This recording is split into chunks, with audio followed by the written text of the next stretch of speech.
what I feel like is coming up on post-pandemic. We'll see here. Fingers crossed. How has it been for you, man? Because I know you've kind of seen both sides. Are you back? Are you in person right now?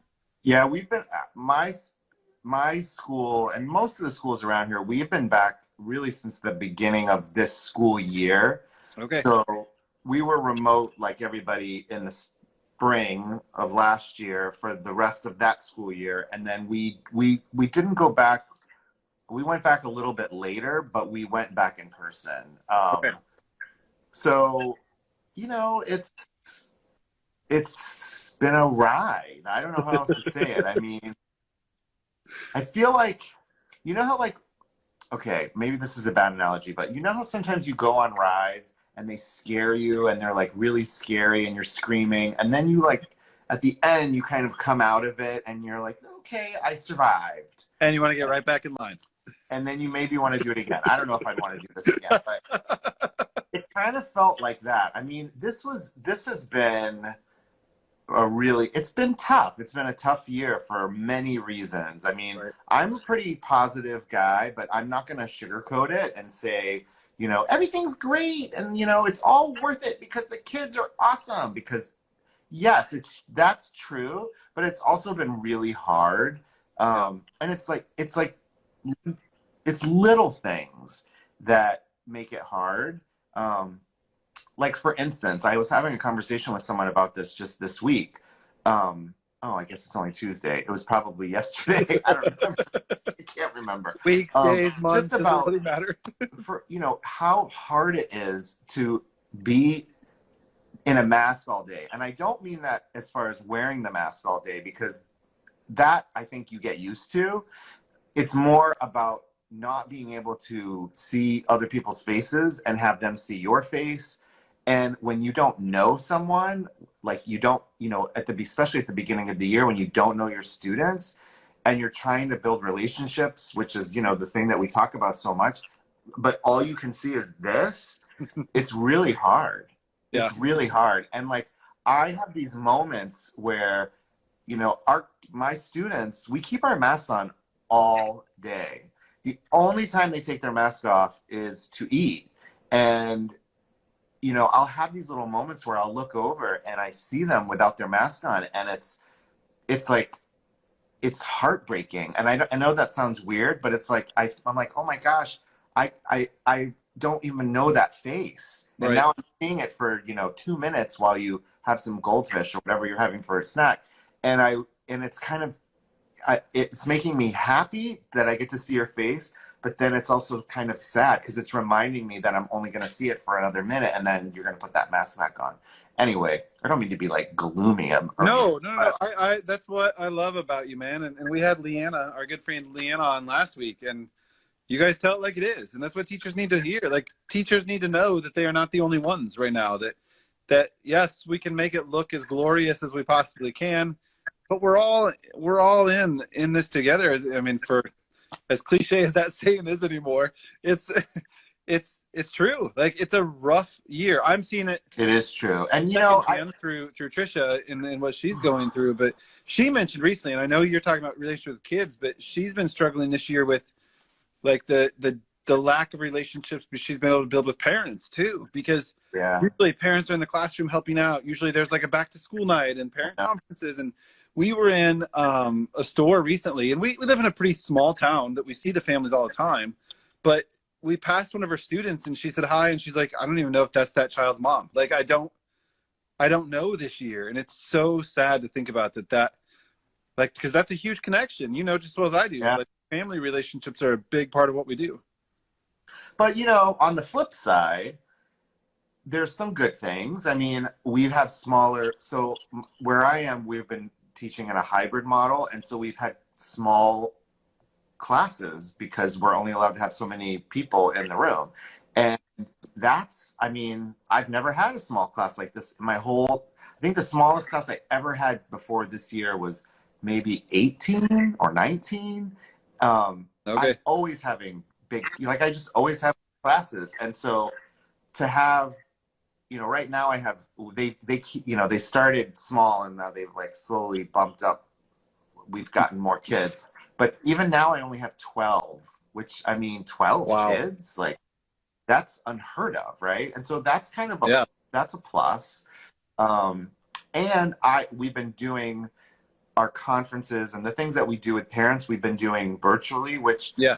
I really like. I think that I think it gives people more flexibility to do them like at different times in the day. They Yep. can do it on at their lunch, or they can do it from their office or from home, because most of them are working from home. And I don't know. I wonder.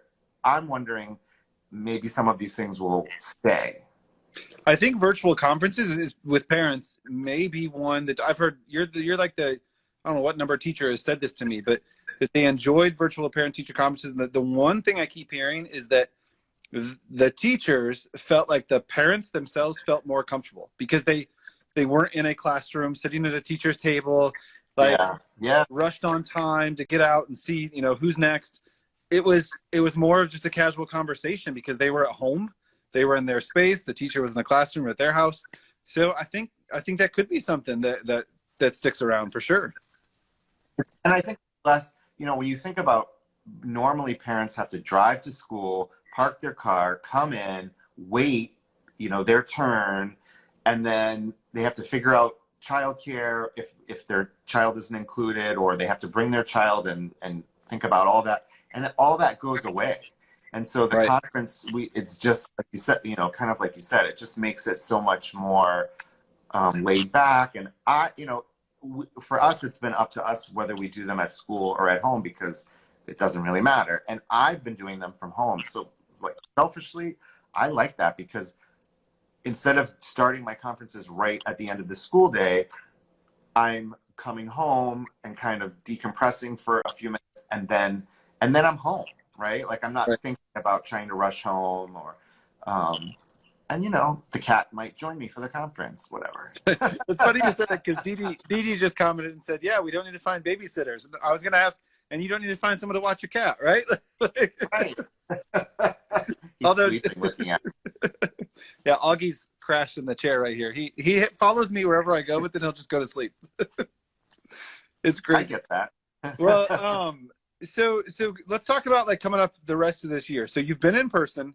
You guys are making it work with whatever restrictions you have in place, but what kind of things do you feel are, I don't know, maybe going to be missing as you close out this year? Are you feeling like things are going to be getting back to normal now that, vaccinations are going around? And like, what is the end of the year going to look like in 2021 for you in kindergarten?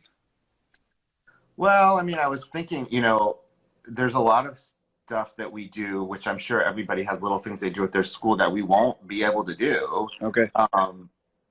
Like we're supposed to have a kindergarten concert where, all the kids practice. I mean, we've only just this week been allowed to sing. Like all year, we weren't allowed to sing. So Wow. clearly, we're not having a concert when we haven't even sing. And we still aren't allowed to gather. I think we're not allowed to have more than 50 people in a space or something like that. So, all those fun things that you might do towards the end of the year, we're not going to be able to do. But like everything else, I don't necessarily think the kids care. I mean, it's like they don't know what they're missing. Right. And we're still having fun. I mean, my thing that I'm looking forward to the most is, as the weather starts to get a little bit warmer, that we can be outside more. Yeah. It's hard here, obviously, when it's, 10 degrees or something, you really can't do a whole lot outside. So at the beginning of the school year, we did spend a lot of time outside, and it was awesome. And so I'm looking forward to that again myself. In my classroom, I have a door, like an exit door, that I can go straight outside. So I'm looking forward to that. And I feel like maybe I'm saying this prematurely, but I feel like it's coming soon. It's supposed to be like in the 50s, almost 50, I think, by the end of the week. So that's warm. Yeah, it was 56 here today, and I was like, open the windows. People in Maine wear their shorts when it's like 45. So Right. 60 degrees. I mean, I think today it was 45, and the kids wanted to take their coats off. Yep. I was like, I don't know how I feel about that. Well, let's talk about ESGI, and I know you've been a friend of ESGI for quite some time. How have you adapted to using ESGI this year in tight spaces, spaced out spaces, however it's worked? How has ESGI helped you, and how have you made it work for you? I mean, honestly, it as far as what you're talking about, it hasn't really changed that much for me. I mean, I, I kind of made the decision at the beginning of the year that I probably shouldn't be saying this publicly, but here goes. That, you know, the whole 6 feet, 3 feet, whatever it is, it's just not, you just cannot do it in kindergarten. It's not possible. So for me, Right. it was more just about making the time that I spend when I'm really close short, like, so it doesn't have to take that long, you know, doing it so that it doesn't have to take that long, which honestly, that's always the case with ESGI anyway. Like that nothing has changed in that Right. regard. It's quick. So in that way, it was helpful. The thing that I like about it the most, which, I mean, this doesn't really have anything to do with the way things are this year. This has just been always, is my favorite thing, which I feel like whenever I watch other people talk about ESGI, there's certain things that they talk about that they love. But the thing that I feel like, and maybe it's just because it's me and I'm like simple and basic, but the thing that I think a lot of people don't talk about is, I'm always like, why don't people talk about that? Is just the class report. Yes. Right? Like just to be able to look at your whole class on one page. To me, that's the game changer that I don't understand, where maybe it's like so obvious and that's why people don't talk about it. But for me, that's the thing that is the game changer. And this year, especially when I don't have my students every day, I feel like it's really important for me to be able to see a snapshot of the whole class. Yes. And be able to target, you know, the kids that I have in front of me on any given day. Right. No, So, I agree with you. And I think that's one of those reports when I do training for ESGI that I think people who've used it for a long time overlook some of those reports sometimes. They do the assessment, they print the flashcards, they send home the parent letter, right? And there's so much more there. And class totals and item analysis, those are my two favorite, because that's how I guided all of my instructional groups, was with those two reports. and really, I mean, the other stuff to me is great, but like what those reports to me are they're the reason to do it. Yeah. Totally. So it sounds like I'm trying to see some of the people at the bottom, and it looks like a lot of them maybe already use it. So I'm it seeing a sounds lot like of that, yeah. Yeah. So we're preaching to the choir. Before we go, can we talk about what you've been working on? Is that okay or no? Yes, it's fine. Okay. My book. I wasn't sure if it was like a release date. No, it's not taboo. I mean, I signed the contract. I guess I can talk about it. So I mentioned fellow author at the beginning of this, and I was speaking about your first book, which I absolutely love, Look at My Happy Rainbow. But Matt has been up to something pretty exciting, and really exciting to someone like me who loves to talk about writing. So tell us what you've been busy with. Well, because I thought, you know, teaching in person during a pandemic wasn't stressful enough. No, actually, the timing, it had nothing to do with it. It just was a coincidence. I have been working on a professional book on interactive writing, which for people who follow me know, like, that's kind of my thing that I'm really passionate about. Yeah. And I'm working with Heinemann, so that's kind of exciting. I love Heinemann. And I will tell you that the book, the text of the book is almost finished. Awesome. I don't know how I did it, but I did it. It's one of those things. I mean, I know I shouldn't say this because probably people will, but you know how, like, I always hear women when they're talking about having a baby, and then when it's over, they're like, they don't know how they did it, and they kind of forget how hard it was, and that's why they'll like agree to have another baby. I kind of feel that way about this because it's really been hard. I mean, but I also say that it's been awesome. Now, when is the book coming out? That's when people ask me. So I don't know, because of COVID, there will definitely be some delays. I want to record. The idea is to record some video. If you get Heinemann professional books, they always have video. but they also don't want people wearing masks in videos, which I Right. totally am on board with. And I don't know when that's going to happen. Like, I know everyone's excited about vaccines. Woohoo! I got my first shot 2 weeks ago, so I'm excited as I'm well. But waiting. I think we're going to be wearing masks for a while. Mm-hmm. So, right, the thing I will say, I mean, I know we're here to talk about ESGI, not me and Heinemann, but No, it's okay. the people at Heinemann, if you want to write a professional book, pitch it to Heinemann, because they're the most amazing people in the world. They have been so supportive, especially given what's going on. And basically, we're going to try to wait until the fall and see what happens, but they already have backup plans. And let's just say you might see me animated. Awesome. Which I think is a really cool idea. But I'm excited about that, my friend. That's amazing. It's not the first, it's not plan A, but you got to kind of see what happens. So anyway, when is it coming out? It was supposed to come out in January of next year, but I don't think that's going to happen because of COVID. So well, that gives it more time to be hopefully next March, April.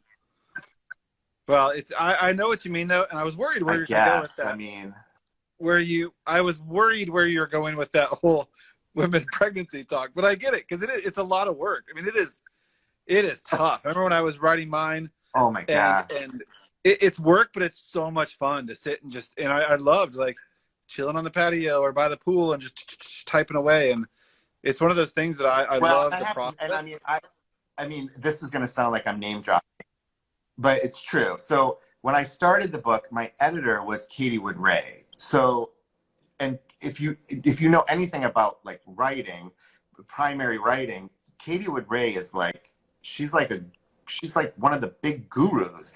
And so the fact that I got to work with her, it felt like, I don't know, I can't even describe it. She came to my school, she spent time with me in the classroom, and then we worked, remotely together. And it was the most amazing experience in the world. Now that's awesome. She's retired. So now I have somebody else that I'm working with who's also amazing. It's been a cool experience for me, but gosh, I don't know. Like when people are like, oh, what will your next book be about? I'm like, I can't even think about that. It's so much work. Well, hey, I mean, it's so much work because it's not just the writing. It's like, it's all the research and the note taking and the footnotes and all that. It's like, and I'm not, I'm a really distracted person. So writing is hard for me. But I did it. That's awesome, man. I can't wait to read it. I loved your first book and I can't wait to see what this looks like because I'm a writing fan myself. Like that. Oh, I know, but I'm just excited to see it because I know it's going to be great. I hope so. I'm sure it will, my friend. Well, before we go, I don't know if it's my connection or what's going on. I keep freezing. You keep freezing. I know. Anyway, let's share your code. So people who are watching have not used ESGI before. You want to head to esgisoftware.com, sign up for your free 60-day trial, no credit card required. And when you do that, you're going to enter the promo code, which is what, Matt?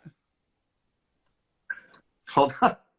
I'm writing as fast as I can. I should have. Hey, can you see it? Team Matt. Team Matt. TEAMMATT is your promo code. Team Don't you want to be on my team? I love that. So using that code will get you. Oh wait, no, she's got a different promo code. Oh, well, what code is that? I have so many codes. LMHR. So check the comments, everyone. Check the comments. Promo code LMHR or promo code TMAP. I see. Thank you, Kristen. Sorry. I would be able to do this without Kristen on the other end. Kristen is a godsend. Like she tells me what I need to do, but then she backs me up while I do it. So that's awesome. But there's your promo code. So yeah, Matt's promo code will save you when, I always say when you decide to purchase, because it's not an if. Once you try ESGI, you are going to want to purchase. So check it out, esgisoftware.com. In the meantime, follow Matt right here on Instagram, especially for all the writing tips he's sharing. Matt, one thing I love about you And you know we are very different in this aspect, but I love the way you make basic look so good, because you know I'm a bit over the top when it comes to centers and toys and things, but I see all the writing that you're doing and the amazing thing that your students are doing in a classroom that you, I know, used the word one time, very minimalistic. And I loved that conversation I had with you because it made me kind of rethink some of the things that I do. But you guys are going to want to follow Matt if you aren't already at Halpy1 right here on Instagram. Just keep in touch with him because he shares some pretty amazing stuff. And I'm sure you're going to be sharing the book as soon as you find out more details. So, yes. In the meantime, man, thank you for all you're doing. Thank you for keeping it real. And thank you for, hey, just keep on rocking. Say hi to your wife. I will. She's upstairs getting the kids. She had a rough day, but she's upstairs getting the kids. All right, man. Take it easy. Okay. Bye. Bye, everyone.